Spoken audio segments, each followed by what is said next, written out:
Hello everyone, this is Amar Jaiswal and welcome back to my channel Maths by Amar Anand. So guys कैसे हो आप लोग। मैं काफ़ी दिनों के बाद ये वीडियो बना रहा हूँ आप लोगों के लिए एंड आगे भी मैं इसी तरह से अपने चैनल पे वीडियोस डालता रहूँगा। और अगले एक महीने में जो हमारा वीडियो आने वाला है वो सीजीएल का प्रैक्टिस सेट होगा मैथ्स के 20 क्वेश्चन के अप्रॉक्सीमेटली। और आप लोगों को अगर ये प्रैक्टिस सेट मतलब पसंद आएगा तो आप लोग कमेंट कर सकते हैं। तो मैं चाहूँगा कि मैं लाइव ही पढ़ाऊँ। अभी मैं 1-2 वीडियो रिकॉर्डेड डालता हूँ और अपने टाइम के हिसाब से आप लोग बता दो कि आप लोग को वीडियो कब चाहिए। सो आज का जो मुद्दा है, आज का जो विषय है वो ये है कि 5 वो क्या रीज़न है, 5 वो क्या कारण है जिससे कि पटना में रहने वाले छात्र जो हैं अक्सर फेल हो जाते हैं या फिर अपने सपनों को नहीं पा पाते हैं, अपने गवर्नमेंट एग्ज़ाम को क्रॉस करने का, पार करने का, निकालने का जो सपना है वो अधूरा रह जाता है या फिर काफ़ी लंबा समय लग जाता है। तो इसके लिए ये जो 5 रीज़न है वो मैं आपको बताने वाला हूँ। आप लोग यहाँ पे ध्यान से देखना। ओके गाइज़, पहले मैं पेन चेक कर लेता हूँ, पेन हमारा ठीक है या नहीं। Okay okay okay, wait, yes, pen ठीक है। तो पहला जो रीज़न है वो ये है, जो मुझे लगा अपने एक्सपीरियंस से, जो मैंने देखा है यहाँ तक, कि छात्रों को यह नहीं पता होता है कि उन्हें किस परीक्षा की तैयारी करनी चाहिए। जी हाँ, होता ये है कि जो भी गवर्नमेंट एग्ज़ाम की तैयारी कर रहे होते हैं बिहार के बच्चे, खासकर पटना में रहने वाले बच्चे जो होते हैं, जो भी एग्ज़ाम की तैयारी कर रहे होते हैं वो बिहार बोर्ड से पढ़े होते हैं। किससे पढ़े होते हैं? बिहार बोर्ड से। जिससे में कि क्या होता है ना, उन्हें इन चीज़ों की नॉलेज नहीं होती है कि आगे आने वाले समय में आगे उन्हें किन किन परीक्षाओं को देना है, किन किन परीक्षाओं को नहीं देना है। वो आते हैं और कहीं ना कहीं सभी सब्जेक्ट की कोचिंग्स ज्वाइन कर लेते हैं और वो खुद को पता नहीं, मतलब उन्हें पता नहीं चलता है कि उन्हें किस एग्ज़ाम की तैयारी करनी चाहिए और किस एग्ज़ाम की नहीं करनी चाहिए। ठीक है, तो पहला तो काम ये होनी चाहिए बच्चों का, पहला ये होना चाहिए कि वो जाने समझें कि कौन सा एग्ज़ाम होता है, किस एग्ज़ाम के लिए वो एलिजिबल हैं, किस किस एग्ज़ाम को वो दे सकते हैं और कौन कौन सा विषय उस एग्ज़ाम में पूछा जाता है। सभी चीज़ की जानकारी वो पहले प्राप्त करें, उसके बाद ही उसे ये चयन करना चाहिए कि उसे कौन सा परीक्षा देना चाहिए। लेकिन यहाँ बच्चे आते हैं और वो कई एग्ज़ाम्स की तैयारी एक साथ ही करते हैं। कुछ बच्चे एसएससी की तैयारी कर रहे हैं तो साथ में बैंक का भी एग्ज़ाम दे देते हैं, लेकिन दोनों का पैटर्न सिलेबस काफ़ी डिफरेंट होता है। कुछ बच्चे रेलवे की तैयारी कर रहे हैं और साथ ही साथ यूपीएससी की भी तैयारी कर रहे हैं, तो ये तो काफ़ी ज़्यादा इरिलेवेंट है। बहुत ही सिलेबस में काफ़ी ज़्यादा डिफरेंस होता है। तो पहले जानें समझें कि हमें किस एग्ज़ाम की तैयारी करनी चाहिए, कौन सा एग्ज़ाम रेगुलर होता है, कौन सा एग्ज़ाम रेगुलर नहीं होता है, कौन सा एग्ज़ाम का तैयारी करने में हमें फ़ायदा है, कौन सा नहीं। ओके, आते हैं अब दूसरे अपने कारण पे। दूसरा कारण ये है कि छात्र अपनी ताकत नहीं जानते हैं। मैं उस ताकत की बात नहीं कर रहा हूँ जो बॉडीज़ वाला होता है।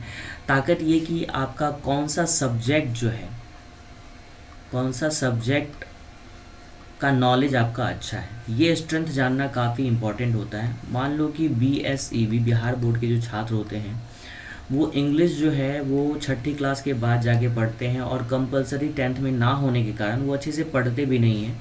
कुछ ऐसा नहीं मैं बोल रहा हूँ कि कोई नहीं पढ़ते हैं, लेकिन मैक्सिमम बच्चे का यही हाल होता है जो कि इंग्लिश नहीं पढ़ते हैं।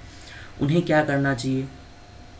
उन्हें एसएससी की तैयारी करनी चाहिए या उन्हें बैंकिंग की तैयारी करनी चाहिए या फिर रेलवे जो कि काफ़ी लेट से एग्ज़ाम होता है, 2-3 साल में एक बार, उसकी तैयारी करनी चाहिए। या और भी बहुत सारे एग्ज़ाम होते हैं, बीपीएससी होता है, यूपीएससी होता है। तो किस एग्ज़ाम में कौन सा सब्जेक्ट आता है, पहले तो उसे देखा जाए कि कौन कौन सा सब्जेक्ट पूछा जाता है। उसके बाद ये देखें कि उन सब्जेक्ट्स में, मान लो एक एग्ज़ाम में 4 सब्जेक्ट पूछा जाता है, 4 में से कम 2 सब्जेक्ट पे आपका अच्छा कमांड पहले से है या नहीं, पहले से आप काफ़ी कुछ चीज़ें पढ़ रखी हैं या नहीं। अगर हाँ तो आप उस एग्ज़ाम की तैयारी कर सकते हो, बाकी के आपको 2 सब्जेक्ट पढ़ना होगा। अगर आपका चारों का चारों सब्जेक्ट वीक है तो करना तो है ही आपको, फिर कुछ ना कुछ दूसरा एग्ज़ाम देखें जिसमें कि कुछ ऐसा सब्जेक्ट हो जो कि आपको पहले से अच्छे से आता हो, जिससे कि आपकी तैयारी आसान हो सके, आप अच्छे से एग्ज़ाम दे सको, अच्छा नंबर ला सको और एग्ज़ाम को पास कर सको।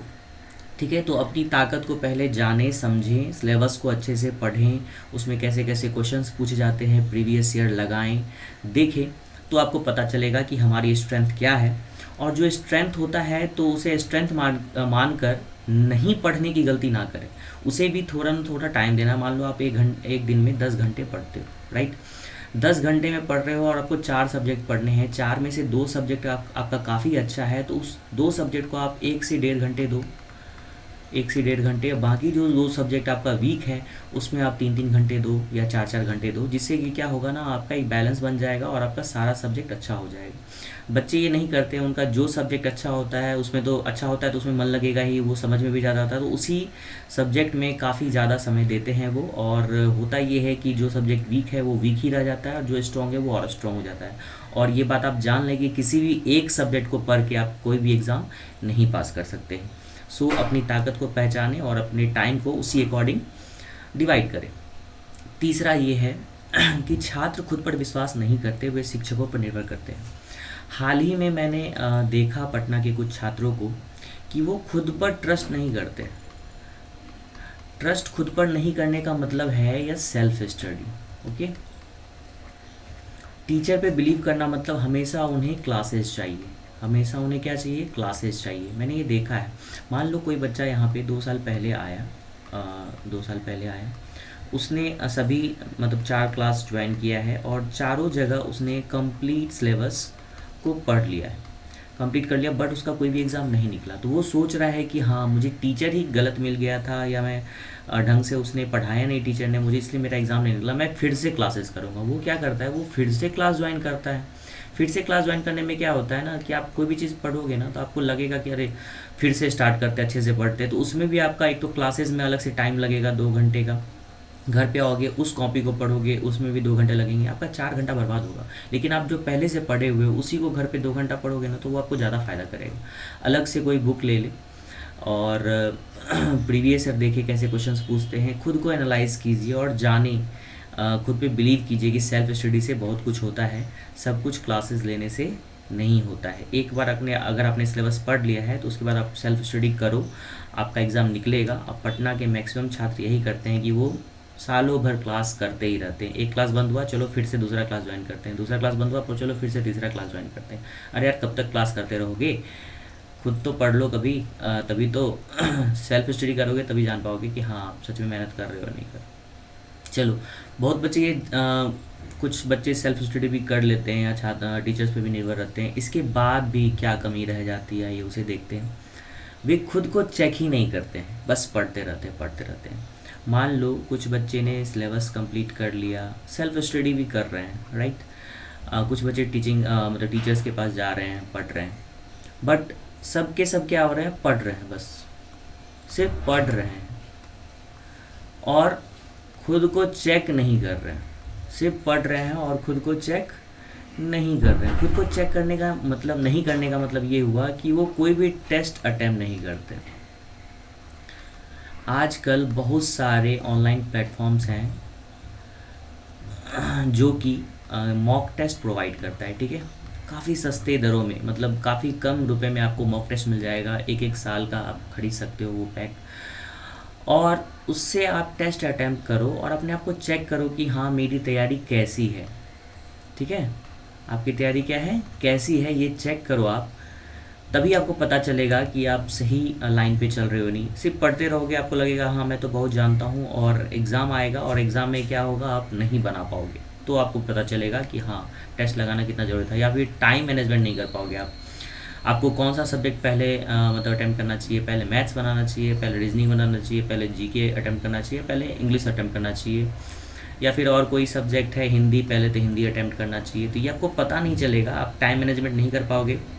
जहाँ पे आप 80 क्वेश्चन जानते हुए भी किसी एग्ज़ाम का आप 60 क्वेश्चन या 50 क्वेश्चन ही बना के आओगे, आपका सिलेक्शन नहीं होगा। बाद में आपको लगेगा कि अच्छा ये तो मेरा टाइम मैनेजमेंट का इशू है, मैं तो सब क्वेश्चन जानता था फिर भी नहीं बना पाया। तो गलती तो आपकी है, क्योंकि अब हमें प्रैक्टिस करवाने के लिए बहुत सारे ऑनलाइन प्लेटफॉर्म हैं और काफ़ी सस्ते दरों में मिलता है। आपके पास एंड्रॉयड मोबाइल है, आप उससे फिल्म देखते हो, सब कुछ करते हो, उससे टेस्ट भी अटैम्प्ट कर लो। लैपटॉप है तो लैपटॉप पर भी टेस्ट अटैम्प्ट कर सकते हो। तो खुद को चेक करें, सिर्फ पढ़ाई ही ना करें, ऐसे में कभी भी सिलेक्शन नहीं होगा। लास्ट देखते हैं क्या होता है। सबसे बड़ा रीज़न तो यही है, छात्र छात्रावास नहीं छोड़ना चाहते। मतलब क्या है? मतलब ये है कि अगर कोई पटना में रह रहा है ना, पटना से जाना ही नहीं चाहता भाई। इतना पसंद आ जाता है पटना कि पूछो मत। हाँ, गांव से तो अच्छा ही है पटना, गांव में तो खेत खलियान ये सब है। अब पटना थोड़ा शहर, पहली बार लोग पटना में आते हैं, इतना पसंद आ जाता है कि सब जगहों पे एक्सप्लोर करते हैं। हाँ, एक्सप्लोर करना ठीक है, लेकिन आप किस मकसद से आए हो पटना, ये भी आपको ध्यान में रखना है। वे नई चीज़ें नहीं करना चाहते। यहाँ पे मेरा कहने का मतलब था नई चीज़ें नहीं करना चाहते हैं। इसका अर्थ है कि मान लो आप कोई भी जॉब करोगे, किसी भी जॉब में जाओगे, तो वहाँ क्या आपको कुछ ना कुछ नए काम करने को मिलेगा, न्यू चैलेंजेस करने को मिलेंगे, ठीक है। तो आप अगर यूट्यूब देखते हो ना, तो कभी देखो कि मतलब इस किसी जॉब में, यूपीएससी में जाने के बाद वहाँ पे लोग क्या क्या काम करते हैं, एसएससी में जाने के बाद वहाँ पे लोग क्या क्या काम करते हैं, डिफेंस में जाने के बाद वहाँ पे लोग जाने का क्या क्या काम करते हैं। तो आप उनके बारे में थोड़ा सोचो कि जल्दी से मैं यहाँ से एग्ज़ाम पास करके निकलूँगा तो मैं भी ये सब काम करूँगा। तो आपके अंदर जब इच्छा जगेगी ना, तो आप जल्दी जल्दी अच्छे से तैयारी करोगे और जल्दी से यहाँ से निकलोगे। लेकिन बच्चे ये सोचते ही नहीं, बस वो पड़े रहते हैं और इंतज़ार करते हैं कि आज न कल तो होगा ही, जिसमें वो कि काफ़ी ज़्यादा समय ले लेते हैं। वे बस रहना पसंद करते हैं और वे सोचते हैं कि सबको 5 से 7 लगता है तो हमें भी लगेगा। ये बहुत ही गलत बात है। 5 से 7 साल लगता है, हाँ, तो आप भी उस ट्रेंड को क्यों फॉलो कर रहे हो? 1 से 2 साल में करके निकलो ना। हाँ, मानता हूँ कि बहुत सारे एग्ज़ाम मतलब टाइमली नहीं होते हैं, किसी में भी 2 साल तो लग ही जाता है। तो 2 साल आपका मान लो कि हाँ चलो 2 साल, उससे ज़्यादा नहीं देना है किसी भी एग्ज़ाम को। तो 2 साल आप इतनी अच्छे से तैयारी करो, इतनी अच्छे से तैयारी करो कि कोई भी एग्ज़ाम सामने में आए तो वो आराम से निकल जाए। जिस एग्ज़ाम की भी तैयारी कर रहे हो तो आराम से आप क्वालिफाई कर पाओ, ठीक है। तो ये सारी चीज़ें थी जो मैंने अपने एक्सपीरियंस से यहाँ समझा था। अपने एक्सपीरियंस से मुझे ऐसा लगा था कि हाँ, यहाँ के बच्चे जो हैं, यहाँ के जो बच्चे हैं वो इन सब चीज़ों पे ध्यान नहीं देते हैं, ठीक है।